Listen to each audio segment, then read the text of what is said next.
Olá, mesmo nesses momentos de dificuldade, assim como a questão da epidemia mundial que temos enfrentado, devemos lembrar que o Senhor Deus está conosco sempre e Ele sempre nos ouve. Eu quero deixar aqui também um versículo que está em Mateus 6,6, que diz: Tu, porém, quando entrares no teu quarto e fechada a porta, orarás a teu Pai que está em secreto, e teu Pai que vem em secreto te recompensará.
Não posso comprá-lo, nem merecê-lo, mesmo assim se entregou.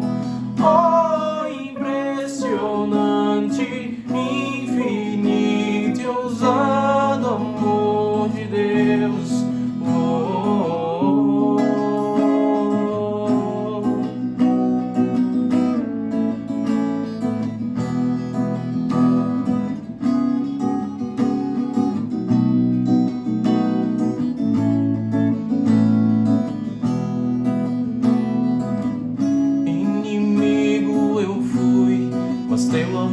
lutou por mim. Tu tens sido tão, tão bom pra mim. Não tinha valor, mas tudo pagou por mim. Tu tens sido tão, tão bom pra mim. Oh, impressionante, infinito e ousado amor de Deus. Oh, que deixas 99 só pra me encontrar. Não posso comprá-lo, nem merecê-lo. Mesmo assim se entregou. Oh, impressionante, infinito e ousado amor de Deus.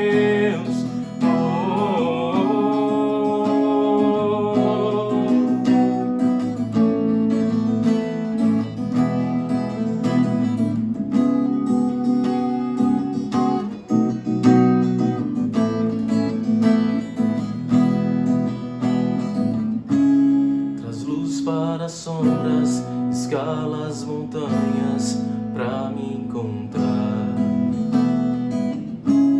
Derruba muralhas, destrói as mentiras pra me encontrar.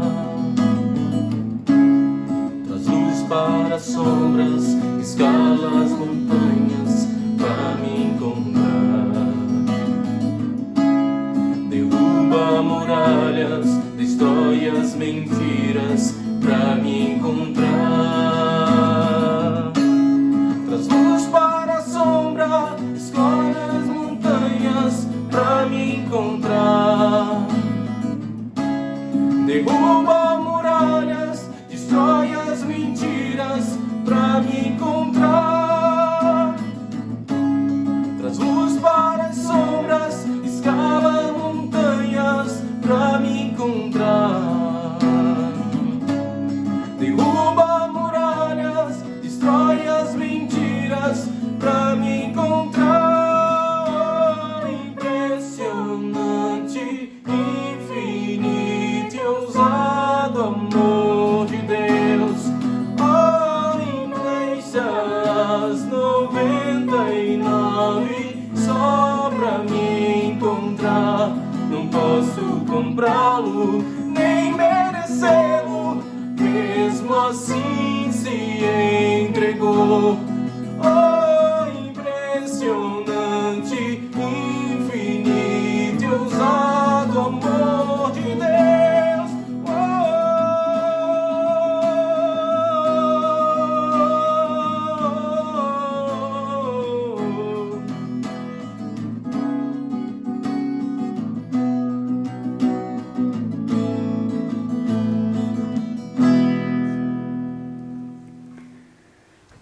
Oi gente, tudo bem? Se você chegou até aqui, essa é uma nova realidade da Igreja Bethesda, né? Nós estamos desde o último domingo trazendo algumas mensagens para você, porque nossa igreja está respeitando, né, a orientação das autoridades de mantermos todo mundo em casa. Mas para que você não fique sem a mensagem, nós nos dispusemos a gravar algumas dessas mensagens para que você então em casa possa ter a oportunidade de fazer um culto em casa, com a sua família, com as pessoas que estão com você e de alguma forma a gente dividir um pouquinho dos anseios que nós temos nesses últimos dias, né? Então, se você não me conhece, eu sou a Lani, sou presbítera da Igreja Bethesda de Roraima e quero conversar hoje com você sobre a sua casa. Como é que anda a sua casa? Sua casa de fato tem sido um lar, né? Na minha reflexão dessa semana, eu pensei sobre o texto de Filipenses 4:13, que diz: tudo posso naquele que me fortalece. Um texto muito conhecido, né, para quem já convive nas igrejas e quem vem de um lar cristão já escutou muito falar, mas que na minha interpretação também às vezes é mal interpretado, né? A gente pode achar que nada vai nos acometer, nada vai acontecer conosco, porque nós temos Deus do nosso lado. Então é sobre esse texto que eu quero conversar com você.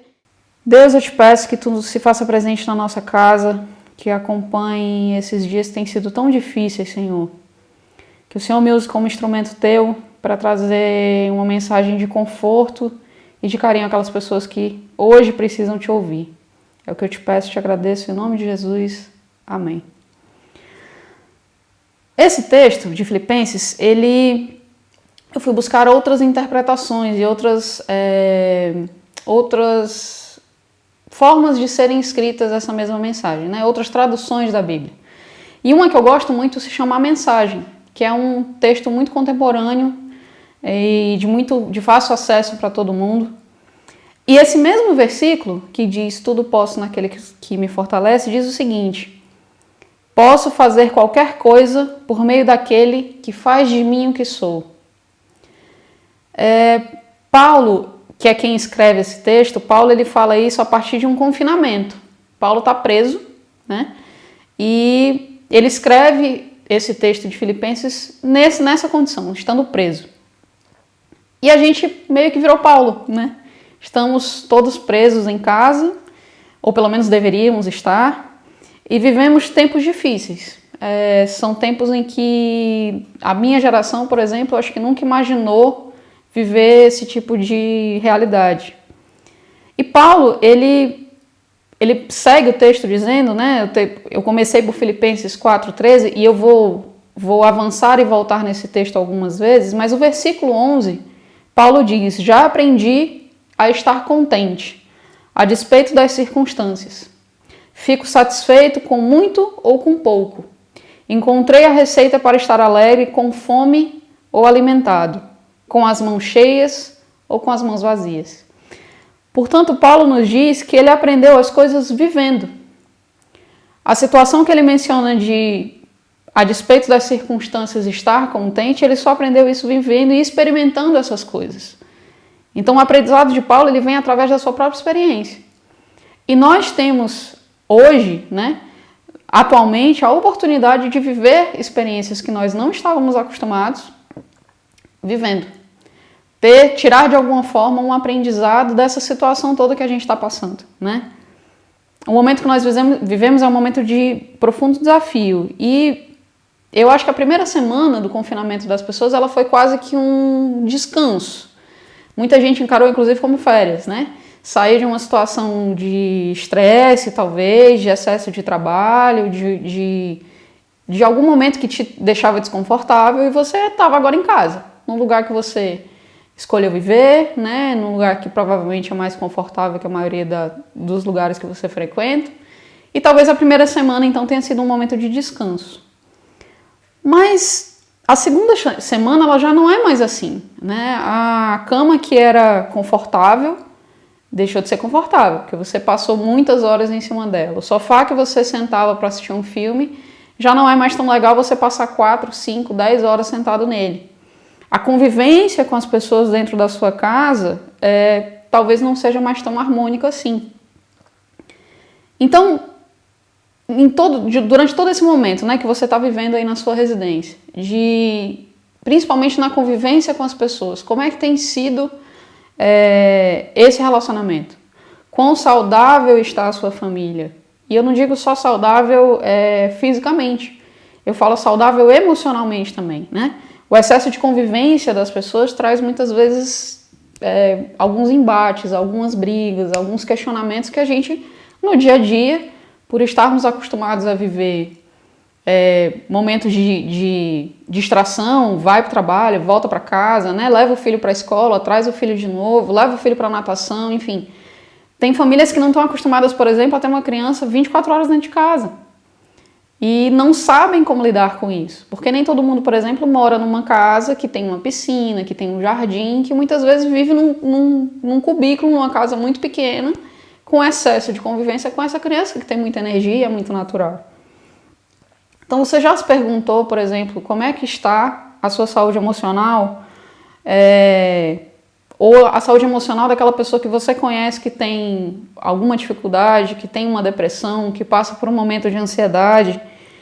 Porque eu nunca vivi confinada, né? Talvez o máximo de confinamento que eu tenha passado foi numa situação muito particular de poucos dias.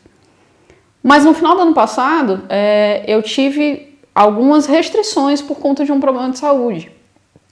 Eu me vi na obrigação de reduzir a minha mobilidade durante 3 meses e eu fui obrigada a depender de outras pessoas para viver. Então essa redução, que a meu ver é um confinamento, se tornou um confinamento para mim, me trouxe muito aprendizado. Eu precisei aprender a depender de muitas pessoas para executar muitas coisas na minha vida, né? E isso não é fácil.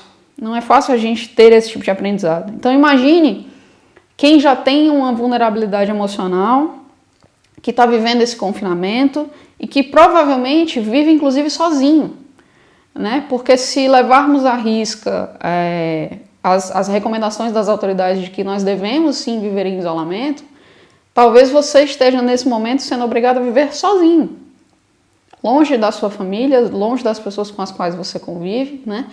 Eu particularmente vivo em isolamento no mesmo terreno, em isolamento com a minha mãe. Minha mãe está numa outra casa, no mesmo terreno, a gente está se dividindo nesses espaços. Por quê? Porque ela é uma pessoa do grupo de risco e eu, de alguma forma, ainda tenho contato, ainda que mínimo, com algumas pessoas.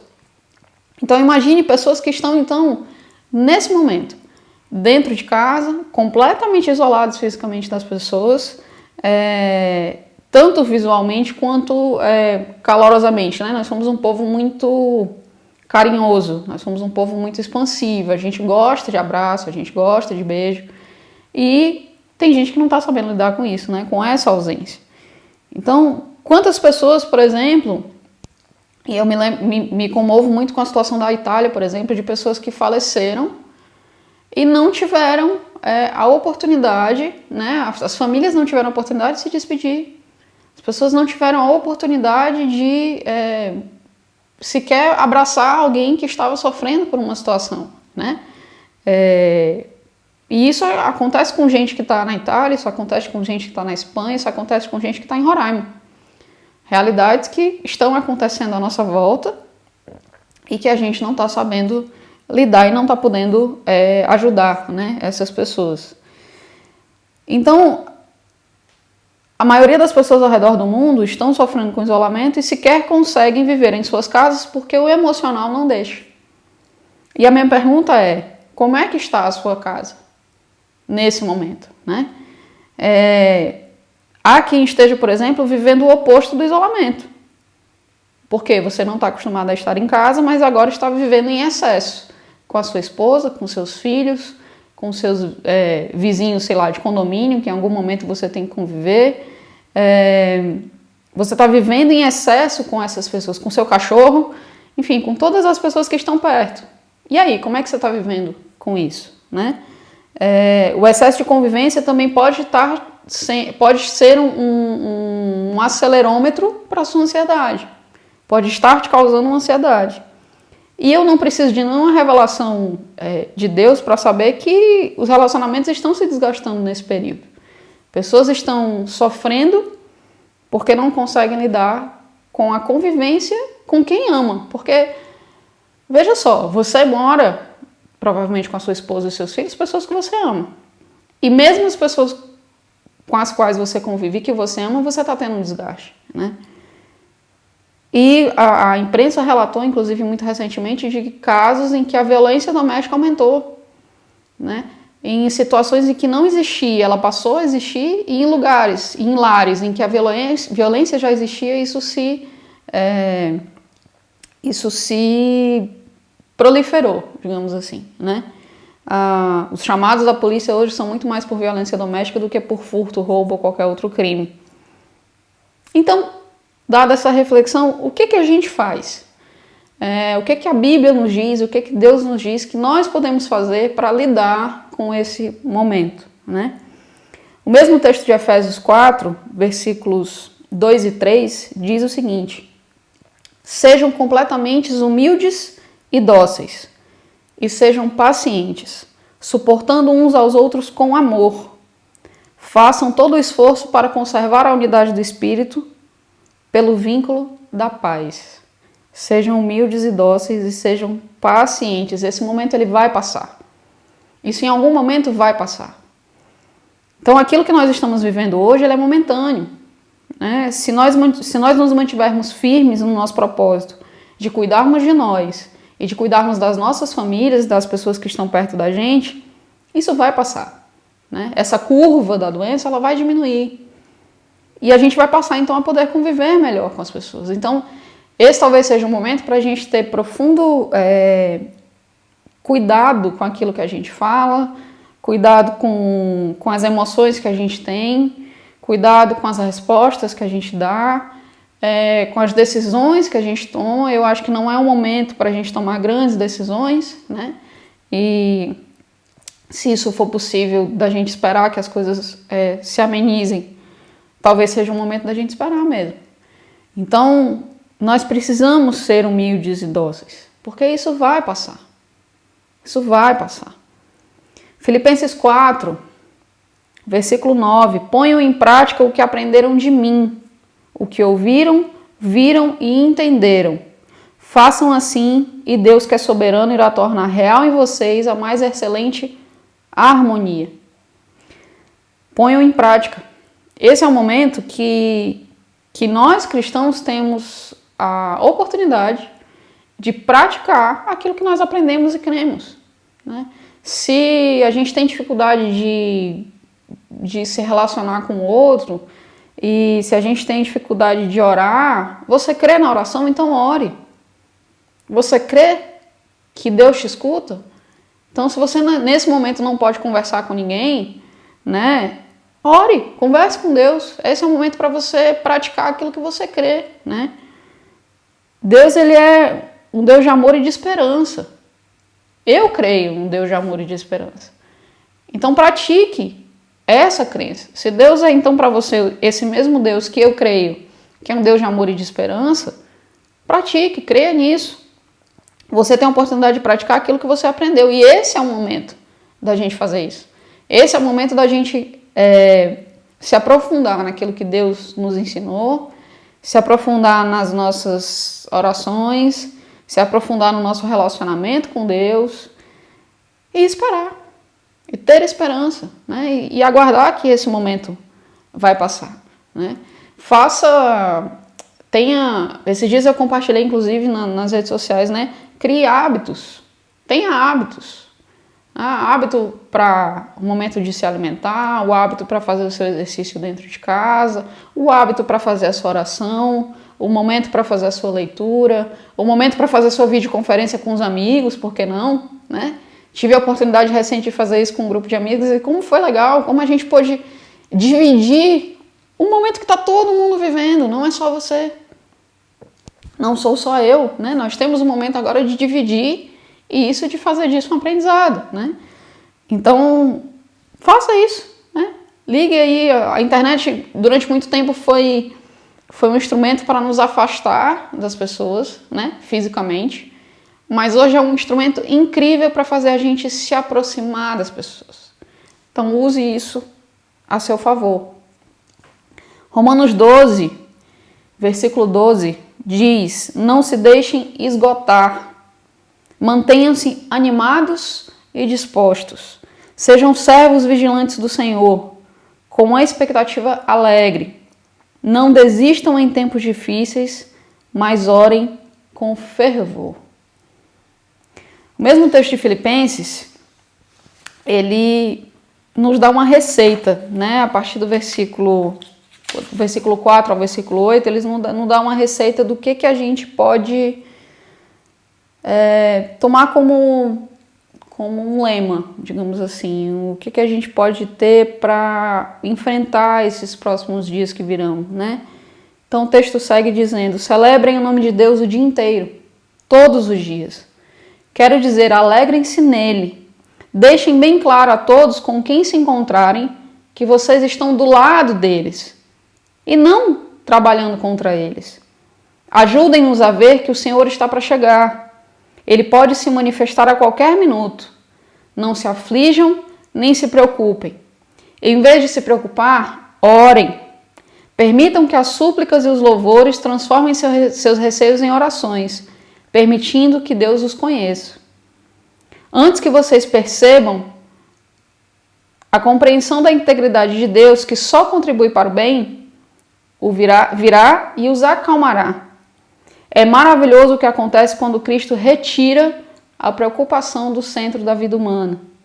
Resumindo, amigos, o melhor que vocês têm a fazer é encher a mente e o pensamento com coisas verdadeiras, nobres, respeitáveis, autênticas, úteis, graciosas. O melhor, não o pior. O belo, não o feio. Coisas para elogiar, não para amaldiçoar. Ponham em prática o que aprenderam de mim, o que ouviram, viram e entenderam. Isso é Deus respondendo. O que a gente faz nesse momento? Está aqui a resposta. Enchamos as nossas cabeças, os nossos pensamentos com coisas boas, né? Eu, vendo TV essa semana, vi um relato de uma artista que parou, né? Na verdade foi a Gabriela Rocha, lembrei agora. E ela disse que parou com a família, né? Ela e o marido durante a semana, e resolveu olhar os álbuns de família, né? E eu vou puxar a sardinha para o meu lado, já que eu sou fotógrafa, né? Mas ela sentou com a família, com o marido, e aí foi olhar essas fotos de momentos que eles tinham vivido. Viagens, passeios, férias, o próprio casamento deles e tudo mais. E ela relatou que nesse momento ela estava enchendo o coração dela daquilo que era bom, de lembranças boas, até de momentos difíceis que foram superados, né? A nossa história tem também outros momentos que a gente lembra que não são bons, mas a gente supera. Então faça talvez esse exercício na sua casa. Lembre que você pode trazer à memória coisas boas, né? Não pensar só naquilo que é ruim, não pensar só no confinamento. Pense que você está tendo a oportunidade de conviver mais com quem você vê tão pouco. Seja o seu filho, seja o seu marido, seja a sua mãe, seu pai. Momento que você tem de conhecer coisas novas, de conhecer formas novas de viver, né? O momento que você tem de estudar, o momento que você tem de, sei lá, fazer a limpeza no guarda-roupa que você não fazia, coisas assim. A gente precisa mudar um pouquinho a nossa cabeça sobre aquilo que a gente está pensando hoje, para que isso nos ajude a enfrentar esse momento. E eu quero encerrar com o versículo de Salmos 4, versículo 8, que diz: em paz também me deitarei e dormirei, porque só tu, Senhor, me fazes habitar em segurança. Então que esse momento de fragilidade, de dificuldade, de isolamento social, seja um momento para a gente pensar que nós estamos em casa. E é isso que eu quero que você pense. Você está em casa, né? Quão lar tem sido a sua casa, né? Que Deus nos abençoe, que a gente possa passar por esse momento tão difícil, mas com muita fé de que isso vai passar, né? A gente crê que isso vai passar. Nos próximos domingos, outras pessoas estarão aqui com você. Se você chegou até aqui e não conhece a Igreja Bethesda, né? Às vezes é alguém que ouviu essa mensagem, alguém que compartilhou com você e você quer receber uma mensagem de carinho, de conforto. Você quer receber uma oração, você quer, sei lá, conversar com alguém, deixa o seu contato, deixa nos comentários, pede ajuda. A gente tem as redes sociais da igreja, Bethesda RR, em todas elas. Você pode entrar em contato com a gente, tá? A gente está à disposição para ajudar no que for possível, tá bom? Então, que a graça do nosso Senhor Jesus Cristo, que o amor e as consolações do Espírito Santo estejam com todos nós, hoje e sempre. Tá bom, gente? Obrigada, até a próxima, a gente se vê.